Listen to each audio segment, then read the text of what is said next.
Hello friends, எல்லோருக்கும் வணக்கம். நான் உங்கள் ஜெயலக்ஷ்மி.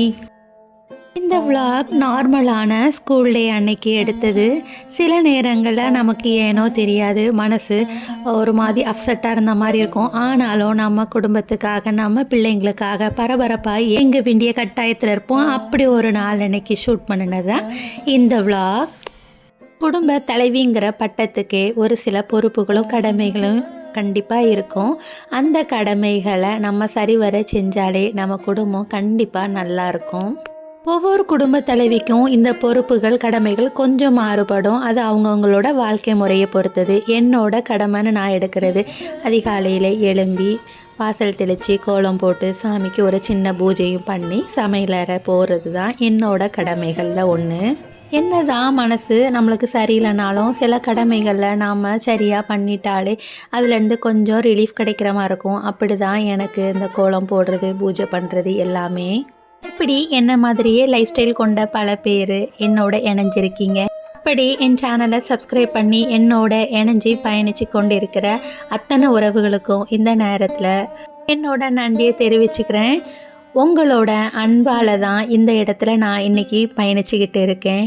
நீங்கள் இல்லைனா நான் இல்லைன்னு எல்லாரும் சொல்கிறது போல தான் நீங்கள் நினைக்காதீங்க. கண்டிப்பாக உங்களோட ஒவ்வொரு கமெண்ட்ஸும் உங்களோட வார்த்தைகளும் தான் என்ன சில நேரம் நான் மனம் தளர்ந்து இருக்க மூச்சிலெல்லாம் ஊக்குவிச்சு மேலும் மேலும் வீடியோ போடுறதுக்கு என்ன தூண்டிக்கிட்டு இருக்குன்னே சொல்லலாம். அப்படி எனக்காக நேரம் செலவழித்து கமெண்ட் பண்ணுறவங்களும் சரி, நேரம் இல்லாமல் கமெண்ட் பண்ணாமல் லைக் பண்ணுறவங்களா இருந்தாலும் சரி, உங்களோட சப்போர்ட்டுக்கு என்னோட மனமார்ந்த நன்றிகள். பொதுவாகவே பெண்கள் எல்லாருக்குமே அவங்க பண்ணுற சின்ன சின்ன நல்ல விஷயங்களுக்கு கூட பாராட்டுறதுக்கு ஒரு ஆள் இருந்தாங்கன்னா கண்டிப்பாக அவங்களும் அவங்களோட வாழ்க்கையில் உச்சத்தை அடையலாம். ஆனால் எல்லா குடும்பத்திலையுமே பெண்களுக்கு சப்போர்ட் பண்ணுவாங்க, அவங்கள மதித்து நடப்பாங்கன்னா கண்டிப்பாக ஒரு கேள்விக்குறி தான். பல குடும்பங்களில் அப்படி நடக்கிறது கிடையாது. அப்படி என் வாழ்க்கையை எடுத்துக்கிட்டால் எனக்கு முதல் என்னை ரொம்ப சப்போர்ட் பண்ணது எங்கள் அப்பா தான். பொதுவாகவே அப்பானாலே பொண்ணுக்கு தான் சப்போர்ட் பண்ணுவாங்கன்னு நம்ம எல்லாரும் கேள்விப்பட்டிருப்போம். ஆனால் எங்கள் குடும்பத்தில் பொண்ணுங்க மட்டுமே இருக்கிறனால அப்படி ஒரு சப்போர்ட் கிடைக்கிறது கொஞ்சம் கஷ்டமான இது தான். ஆனால் எனக்கு அந்த சப்போர்ட் கிடச்சிச்சு. எங்கள் வீட்டில் பையங்க கிடையாது, நாலுமே பொம்பளை பிள்ளைங்க, நான் தான் மூத்த பொண்ணு. அப்போ யோசிச்சு பாருங்கள், நாங்கள் வளர மோச்சிலேயே நாலும் பொண்ணுங்கனாலே ஒரு பரிதாபத்துக்குரியதாக தான் பார்ப்பாங்க. நாலும் பொண்ணா, ஒரு பையன் கூட இல்லையா அப்படின்னு தான் பேசுகிற சமுதாயத்தில் தான் நாங்கள் வளர்ந்தோம். எங்கள் 4 பேருமே அப்பா என்றைக்குமே எங்களை பாரமாக நினச்சதே கிடையாது. இப்போ இருக்கிற காலகட்டத்திலலாம் அப்பா மகள் உறவு ரொம்ப அந்யோன்யமாக ரொம்ப பாண்டிங்கோடு இருக்குது. ஆனால் நாங்கள் வளர மோச்சில் அப்பா கிட்டே பேசுகிறதுக்கே சில குடும்பங்களில் பிள்ளைங்க பயப்படுவாங்கன்னு சொல்லுவாங்க ஸ்கூல்லலாம். அதே போல் நான் எங்கள் அப்பா கிட்டே பேசுகிறத பார்த்து என்னோட சில உறவுகள் கூட இப்படியெல்லாமல் அப்பா கிட்டே பேசுவாங்க, இவ்வளோ பயம் இல்லாமையாக இருப்பாங்க, அப்படியெல்லாம் திட்டினவங்களும் இருக்காங்க. இதை எல்லாத்தையும் தாண்டி அப்பா எங்கள் மேலே செலுத்தின பாசம், எங்களுக்கு எல்லா விதத்துலேயும் சப்போர்ட் பண்ணது எல்லாமும் சேர்ந்து, அப்பாவோட ஆசீர்வாதமும் சேர்ந்து தான் இன்றைக்கி நான் இந்த இடத்துல இருந்து உங்ககிட்ட பேசுகிறதுக்கு காரணம். சமையலை பற்றி பேசணுன்னு தொடங்கின இந்த வீடியோவை அப்பாவை பற்றி பேசுகிற வீடியோவாக கொண்டு வந்துட்டு என்னோட அலைகள். இதனால தான் பெரியவங்கள்லாம் சொல்லியிருக்காங்க, எண்ணங்கள் தான் நம்மளோட செயல்களோட பிரதிபலிப்புன்னு. நாம் என்ன நினைக்கிறோமோ அதுவாக தான் ஆகிறோன்னு சொல்லிட்டு விவேகானந்தரே சொல்லியிருக்காரு. இந்த வார்த்தைகள் எல்லாமே சத்தியமான வார்த்தைகள் தான். இந்த பிப்ரவரி மாதம் பிறந்ததுலேருந்தே என் மனசு ஃபுல்லாக நிறைஞ்சிருக்கிறது எங்கள் அப்பா தான். ஏன்னா இப்படி ஒரு அன்பான சப்போர்ட்டிவான அப்பாவை இழந்தது நாங்கள் இந்த மாதத்தில் தான். அதனால் என்னவோ தெரியல, என் மனசு ஃபுல்லாக அப்பாவே இருக்கிறனால நான் வேறு எதோ பேசணுன்னு நினச்சாலும் சுற்றி வந்து நிற்கிறது அப்பாவாக தான் இருக்குது. எங்கள் அப்பாவுக்கு பிடிச்ச ஒரு சாதத்தை செய்யும்போது அப்பாவை பற்றி பேசினதும் எனக்கு ஒரு சந்தோஷம்தான். இதை நானே கொஞ்சமும் எதிர்பார்க்கல. வீடியோ ரெக்கார்ட் பண்ண மூச்சில் தான் நானே தெரிஞ்சுக்கிட்டேன். இந்த புலாவ் தான் அப்பாவுக்கு ரொம்ப பிடிக்கும். நெய்ச்சோறுன்னு அம்மா நிறைய நெய் ஊற்றி செய்வாங்க. ஆனால் நான் இப்போ எண்ணெய் தான் ஊற்றி செஞ்சுருக்கேன். கொஞ்சம் கரம் மசாலா போட்டுட்டு பெரிய வெங்காயம் ஒன்று மட்டும் வெட்டி சேர்த்துக்கிடணும். கொஞ்சம் இஞ்சி பூண்டு விழுது, ஒரே தக்காளி பேருக்கு கொஞ்சம் புதினா இலை மல்லி இலை போட்டு தேங்காய் பால் ஊற்றினா ரொம்ப டேஸ்ட்டாக இருக்கும். நான் பச்சரிசி எடுத்திருக்கேன், 1:1 தண்ணிங்கிற அளவில் நீங்கள் ஊற்றி ஒரு விசில் வச்சு எடுத்திங்கன்னா சூப்பரான, நம்ம பாஷையில் சொல்லப்போனால் புலாவ். ஆனால் எங்கள் வீட்டில் நாங்கள் இதை நெய்ச்சோறுன்னு சொல்லுவோம். ரெடி ஆயிரும் சீக்கிரமாக. அதுதான் நான் அன்னைக்கு பண்ணியிருந்தேன். எப்போவுமே நமக்கு ஒரு மனசு சரியில்லைன்னா நம்மளோட சாப்பாடை நம்ம கொஞ்சம் பிடிச்ச மாதிரி மாற்றிக்கிட்டோன்னா கொஞ்சம் எண்ணங்கள் வந்து அந்த பாரத்துலேருந்து கொஞ்சம் ரிலீஃப் ஆகிற மாதிரி ஒரு உணர்வு இருக்கும். ஏன்னா நம்ம சாப்பிட்ற சாப்பாடுமே நம்மளோட எண்ணங்களை வந்து நல்ல விதத்தில் கொண்டு போகிறதுக்கு உதவும். அதனால தான் சமைக்க மோச்சில் நல்லதை நினைக்கணும், கண்டதையும் நினச்சிட்டு சமைக்கக்கூடாது அப்படின்லாம் சொல்கிறதுக்கு காரணம். அன்னைக்கு சைடிஷாக அந்த சாதத்துக்கு காளான் குழம்பு தான் வச்சுருந்தேன். இது எங்கள் வீட்டில் எல்லாரோடைய ஃபேவரட். நாங்கள் நான்வெஜ் அதிகமாக சேர்க்குறது இல்லை. அதுக்கு பதிலாக காளானை தான் அந்த சிக்கன் குழம்பு மாதிரி நாங்கள் செஞ்சுக்கிறது. அதனால் என் வீட்டு பிள்ளைங்களுக்கும் இது ரொம்ப பிடிச்ச டிஷ்ஷு. இந்த காளான் குழம்பும் செய்கிறது ரொம்ப ஈஸி. ஆனால் டேஸ்ட் அப்படியே சிக்கன் குழம்பு மாதிரியே இருக்கும். கொஞ்சம் எண்ணெய் ஊற்றி சோம்பு, கருவேப்பிலை, பச்சை மிளகாய் போட்டு தாளிச்சிட்டு 2 பெரிய வெங்காயம் பொடிசாக நறுக்கி சேர்த்துக்கிடணும். இதில் கொஞ்சோண்டு இஞ்சி பூண்டு விழுது. அதே போல் தக்காளியையும் நல்லா பொடிசாக நறுக்கி சேர்த்துட்டு நல்லா வதங்கின அப்புறம் மஞ்சள் தூள், கொஞ்சம் கரம் மசாலா, காஷ்மீரி மிளகாத்தூள், மட்டன் மசாலா இருந்தால் சேர்த்துக்கிட்டால் நல்லாயிருக்கும், மல்லித்தூள் இவ்வளோத்தையும் சேர்த்து நல்லா வதக்கிட்டு வெட்டி வச்சுருக்க காளானையும் சேர்த்து நான் தேங்காய் பால் சாதத்துக்கு கொஞ்சம் தேங்காய் பால் எடுத்திருந்தேன். அதில் பாலை தான் நான் சாதத்துக்கு ஊற்றினேன். மிச்சம் உள்ள 2வது பால் 3வது பாலில் 3வது பால் எடுத்து இந்த காளான் குழம்புக்கு காளான் வேகிறதுக்கு ஊற்றிட்டு அப்புறம் இறக்குறதுக்கு நல்லா காளான் வெந்த பிறகு இறக்குறதுக்கு முன்னாடி 2வது தேங்காய் பாலையும் ஊற்றி ஒரு கொதி வந்த பிறகு மல்லியெல்லாம் போட்டு இறக்குனா இந்த காளான் குழம்பு ரெடி. ரொம்ப டேஸ்ட்டாக இருக்கும். ஆனால் சீக்கிரமாக செஞ்சிடலாம். அன்னைக்கு நான் இதை செய்யும் போச்சில் கொஞ்சம் டைம் ஆகிட்டு ரொம்ப பரபரப்பாக இருந்து சமையல் பண்ணிக்கிட்டு இருந்தேன். ரொம்ப டீப்பாலாம் எடுத்துருக்கேனான்னு எனக்கு தெரியலை. அதுக்காவது டீட்டெயில் ரெசிபி வேணும்னா சொல்லுங்கள், ஷார்ட்ஸில் ஷேர் பண்ணுறேன். சரி வாங்க இனிமேல் என்னோடய லைஃபுக்குள்ளே என்டர் ஆகலாம். பொதுவாகவே ஏற்கனவே சொன்ன மாதிரி நம்மளோட எண்ணங்கள் தான் நம்மளோட செயலோட பிரதிபலிப்பு. அது மாதிரி நம்ம என்ன நினைக்கிறோமோ அதுவாகவே ஆகிறோம் அப்படின்னு சொல்கிறது எல்லாமே அவங்கவுங்க அனுபவித்து பெரியவங்க நமக்காக சொன்ன வரிகள் அத்தனையுமே. இது என்னோடய வாழ்க்கையில் நிறைய விஷயத்தில் ஒத்து போயிருக்கு. அதனால் ஒவ்வொன்றா அவங்கக்கிட்ட ஷேர் பண்ணிக்கிட்டு இருக்கேன். எனக்கு சின்ன வயசில் இருக்கும் போச்சில் நிறைய பேசணும்னு ஆசை. அப்போல்லாம் பேசும் போச்சில் வாயாடிங்கிற ஒரு பட்டத்தை கொடுத்துருவாங்க.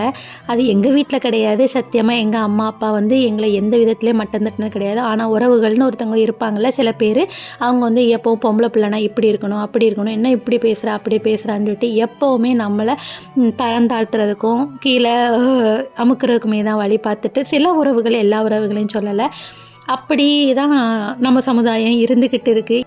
பெண்கள்னால் இதை செய்யக்கூடாது அதை செய்யக்கூடாதுன்னு எல்லாத்துக்கும் ஒரு வரைமுறை இருக்குதான். ஆனால் அது தப்பு பண்ண மோச்சில் தான் அந்த வரைமுறைகளில் நம்ம இது பண்ணணும். நல்லது பண்ணுறதுக்கு எந்த வரைமுறையும் தேவையில்லை. நல்லது நம்ம நிறையவே பண்ணலாம். தப்பு பண்ணுறதுக்கு தான் யோசிக்கணும். நல்லது பண்ணுறதுக்கு நம்ம கொஞ்சம் கூட யோசிக்கக்கூடாது. இது என்னோட கருத்து. என்னோட கருத்தோட ஒத்து போகிறவங்க யாராவது இந்த வீடியோ பார்த்தீங்கன்னா கண்டிப்பாக ஒரு லைக் பண்ண மறக்காதீங்க. சின்ன வயசில் இருக்கும் போச்சில் நம்ம அறியாமல் சில விஷயத்துக்கு ஆசைப்படுவோம். ஆனால் அந்த ஆசை வந்து நம்மளுக்கு நினச்சி இருந்துக்கிட்டே இருந்தால் கண்டிப்பாக ஒரு நாள் அந்த ஆசை நிறைவேறும். அது என் வாழ்க்கையில் நிறைய விஷயத்தில் நிறைவேறி இருக்குது. சின்ன சின்ன ஆசைகள் எல்லாம் சின்ன வயசில் இருக்கும் போச்சில் அப்போல்லாம் இந்த மாதிரி சோஷியல் மீடியாலாம் கிடையாது. டிவியில் தான் இந்த மாதிரி சமையல் ப்ரோக்ராம்லாம் போடுவாங்க. அது எப்போயாவது அந்த குறிப்பிட்ட டைமில் தான் அந்த சமையல் நிகழ்ச்சிகள்லாம் நடக்கும். எங்கள் அப்பாவுக்கும் சமையலில் கொஞ்சம் இன்ட்ரெஸ்ட் இருக்கும். எங்கள் அப்பா எப்போல்லாம் சமையல் நிகழ்ச்சி போகுதோ அப்போல்லாம் என்னை கூட்டி கொண்டு வைப்பாங்க.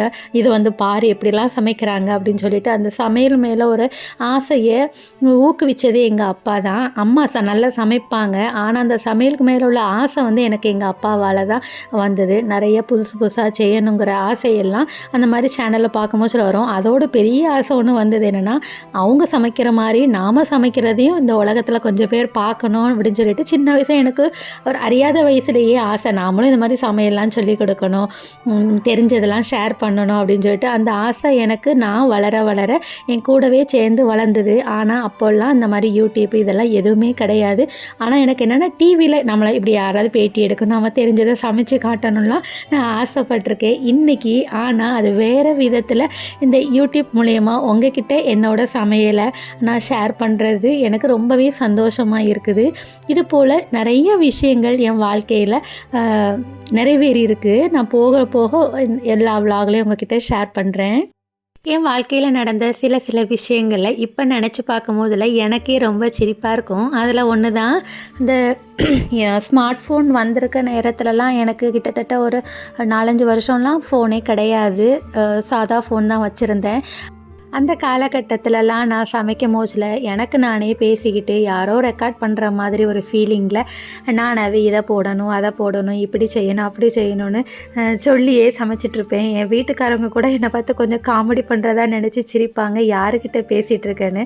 அப்போ நான் சொல்லுவேன், எனக்கு இப்படி ஒரு ஆசை இருக்குது, நான் சமைக்கிறத 4 பேர் பார்க்கணும், வீடியோலாம் எடுக்கணும் அப்படின்னு. என்னைக்காவது ஒரு நாள் டிவியில் அந்த வாய்ப்பு கிடைக்காதா அப்படின்னு சொல்லி தான் ட்ரைனிங் எடுக்கேன் அப்படின்னு சொல்லிவிட்டு நான் பாட்டுக்கு பேசிக்கிட்டே சமைப்பேன். இன்றைக்கி நானே அதை ஷூட் பண்ணி இப்படி யூடியூப்பில் போட்டு உங்ககிட்டலாம் ஷேர் பண்ணுவேன்னு எனக்கு அப்போ சத்தியமாக எனக்கு தெரியாது. ஆனால் என்னோடய எண்ணங்களுக்கு வலிமை அவ்வளோ அதிகமாக இருந்திருக்குன்னு நினைக்கும் போதில் ரொம்ப சந்தோஷமாக இருக்குது. என்னோட வீடியோ பார்க்குறவங்க கிட்ட நான் சொல்கிறது ஒன்று தான், உங்களோட எண்ணங்களை சுத்தமாக வச்சுக்கோங்க. அந்த எண்ணங்களை நீங்கள் நல்ல வலிமையாக வச்சுக்கோங்க. கண்டிப்பாக உங்களோட எண்ணங்கள் ஒரு நாள் இந்த உலகத்தில் நிறைவேறும். இந்த நோக்கத்தோடு தான் இந்த பிரபஞ்சம் நம்மளை படைச்சிருக்கு. அதுக்கு அந்த பிரபஞ்சமும் நம்மளுக்கு நல்லாவே உதவி செய்யும். அதனால தான் காலையில் எழும்பி பண்ணுற பிரம்ம முகூர்த்த பூஜைக்கு அவ்வளோ வலிமை இருக்குது. நாம் வேண்டுறது இந்த பிரபஞ்சத்துக்கிட்ட டைரெக்டாக போய் சேர்கிற நேரம் இந்த பிரம்ம முகூர்த்த நேரம். முடிஞ்சவங்க அதில் கண்டிப்பாக பூஜை பண்ணி உங்களோட வேண்டுதலை நிறைவேற்றிக்கோங்க. முடியாதவங்க ஸ்ட்ராங்காக உங்களோட எண்ணங்களை வச்சுக்கிட்டு கடவுளை எல்லா நேரத்துலையும் வணங்கிக்கிட்டே இருங்க, கண்டிப்பாக நிறைவேறும். இப்போ என்னோட சில வேண்டுதல்களை நிறைவேற்றினது பிரம்ம முகூர்த்த பூஜை. ஆனால் சின்ன வயசுலேருந்தே எனக்கு விடிய காலையில் எழும்புகிற பழக்கம் உண்டு. நான் காலையில் எழும்பி படிக்கிற கேட்டகரியில் சேர்ந்தவா. நைட்டு எனக்கு படிக்கிறது மண்டையில் ஏறாது, சீக்கிரமாகவே தூங்கிடுவேன். 4 மணிக்கெலாம் எழும்பி படிக்கிற பழக்கம் உண்டு.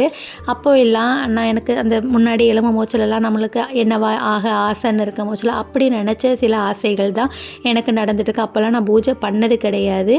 ஆனால் நம்மளோட எண்ணங்கள் ஸ்ட்ராங்காக இருந்ததுன்னா கண்டிப்பாக இந்த பிரபஞ்சம் நம்மக்கிட்ட சேர்க்குங்கிறதுக்கு சின்ன சின்ன விஷயங்கள் தான் உங்ககிட்ட ஷேர் பண்ணியிருக்கேன். இப்போ நாம் எல்லாம் செய்கிற இந்த பிரம்ம முகூர்த்த பூஜையை பற்றி எனக்கு அந்த நேரத்திலே தெரிஞ்சிருந்தேன்னா என்னோடய வாழ்க்கை வேறு லெவலுக்கு போயிருக்குமோங்கிறது என்னோடய எண்ணம். என் தங்கச்சிங்க கிட்ட கூட நான் இதை தான் ஷேர் பண்ணேன். இன்றைக்கி இப்படி இந்த பூஜை பண்ணால் இதெல்லாம் கிடைக்கும்னு அப்போவே தெரிஞ்சிருந்தேன். நான் எத்தனை பிரம்ம முகூர்த்த பூஜை பண்ணி இருந்திருப்பேன் அப்படின்னு நினைக்கும் போதெல்லாம் கொஞ்சம் மனசு கஷ்டமாக இருந்தாலும் பரவாயில்லை. கிருஷ்ணர் சொல்கிற மாதிரி எது எந்த நேரத்தில் நடக்கணுங்கிறது அவர் கணிச்சது, அது கண்டிப்பாக அந்தந்த காலத்தில் நடக்கும். சில நேரங்களில் நம்ம ஆசைப்பட்டது கொஞ்சம் தள்ளி போகலாம், ஆனால் கண்டிப்பாக ஒரு நாள் நம்மக்கிட்ட சேரும். இதை நீங்கள் நம்புங்க. என்னோடய விஷயத்தில் எனக்கு அப்பப்போ உடனே கிடைக்கலனாலும் லேட்டாக எல்லாமே கிடச்சிருக்கு. அப்படி தான் சில ஆசைகளை நான் இப்போ மனசில் வச்சுருக்கிறதும் அந்த நம்பிக்கையில் தான். இன்றைக்கி இல்லைனாலும் என்றைக்குனாலும் கடவுள் நம்மக்கிட்ட சேர்ப்பாங்கிறங்கிற நம்பிக்கையோடு தான் என் வாழ்க்கையை நான் கடந்துக்கிட்டு இருக்கேன். பொதுவாகவே எல்லாருக்குமே சில நேரங்களில் இனம் புரியாத கவலை நம்ம மனசை ஆட்டி படைக்கும். அந்த நேரங்களில் நம்ம அதுக்கு அடிப்பணியாமல் கொஞ்சம் அதுலேருந்து வெளியேறக்கு நமக்கு பிடிச்ச செயல்களை செய்யலாம். அதில் ஒன்று தான் இந்த மாதிரி என்னோடய கார்டனிங்கை நான் பார்த்துக்கிறது. கொஞ்சம் மனசு கஷ்டப்படுற நேரத்தில் இந்த செடிகள்கிட்ட இருந்து ஏதாவது நோண்டிகிட்டு இருந்தேன், கொஞ்சம் மனசு ஆறுதலாக இருக்கும். நம்மளோட எண்ணங்கள் அதுலேருந்து கொஞ்சம் வெளியேறும். அதுபோக எல்லாத்தையும் விட மேலானது நான் மாடியிலேருந்து கொஞ்சம் நேரம் அந்த வானத்தை பார்த்து நேரத்தை செலவழித்தாலே எனக்கு போதுமானதாக இருக்கும். அதில் அந்த தெளிவான வானம், அதில் தெரிகிற சூரியன், இதெல்லாம் பார்க்கும் போது எனக்கு மனசு கொஞ்சம் நிம்மதி அடைஞ்சிரும். அப்படி நான் மனத்துலேருந்து நிற்கும் போச்சுலாம் வானம் கூட எனக்கு ஒரு பாடம் எடுக்கும். சில நேரத்தில் தான் நம்மளுக்கு தெளிவான வானம் பார்க்க முடியும். பல நேரங்களில் நம்மளுக்கு அதில் அங்கங்கே புகைமூட்டமாக நம்மளுக்கு மேகக்கூட்டங்கள் இருக்கும்.